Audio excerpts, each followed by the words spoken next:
پارا چنار خیبر پختونخوا کے ضلع کرم کا مرکزی شہر حالیہ دنوں میں شدید تنازعات اور کشیدگی کا شکار رہا ہے۔ یہ مسائل اس وقت شدت اختیار کر گئے جب مسافر بسوں پر مسلح افراد نے حملے کیے، جس کے نتیجے میں متعدد افراد جاں بحق ہوئے۔ ان واقعات کے بعد علاقے میں راستوں کی بندش اور امن و امان کے خراب صورتحال نے عوام کی زندگی کو مفلوج کر دیا۔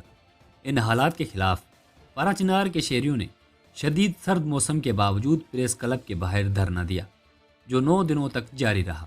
ان کا مطالبہ تھا کہ راستوں کی بندش ختم کی جائے اور علاقے میں امن و امان کو یقینی بنایا جائے۔ اس احتجاج کی حمایت میں کراچی سمیت ملک کے دیگر شہروں میں بھی مظاہرے شروع ہوئے۔ کراچی میں مجلس وحدت مسلمین MWM کی قیادت میں مختلف مقامات پر دھرنے دیے گئے، جن میں نمائش چورنگی، شارع فیصل، نارتھ ناظم آباد، 5 اسٹار چورنگی، یونیورسٹی روڈ اور دیگر اہم شاہراہیں شامل تھیں۔ ان دھرنوں کے باعث شہر میں ٹریفک کا نظام دھرم بھرم ہو گیا اور شہریوں کو آمد و رفت میں شدید مشکلات کا سامنا کرنا پڑا۔ MWM کے رہنما علامہ حسن ظفر نقوی نے کہا کہ پارا چنار میں دھرنے کے خاتمے تک کراچی میں احتجاج جاری رہے گا۔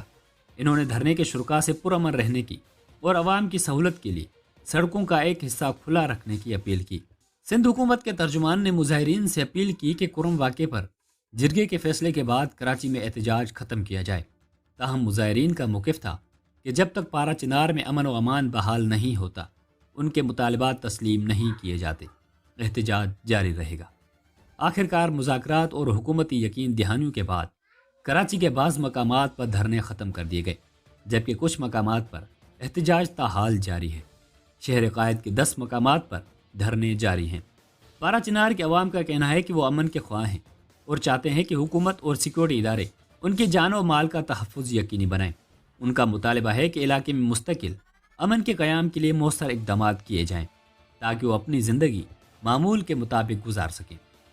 یہ صورتحال اس بات کی عکاسی کرتی ہے کہ ملک کے کسی بھی حصے میں پیش آنے والے واقعات کا اثر دیگر علاقوں پر بھی پڑتا ہے اور عوامی رد عمل قومی سطح پر محسوس کیا جا سکتا ہے۔ حکومت اور متعلقہ اداروں کی ذمہ داری ہے کہ وہ عوام کے تحفظ اور امن و امان کے قیام کو یقینی بنائیں تاکہ ملک بھر میں استحکام اور ہم آہنگی برقرار رہے۔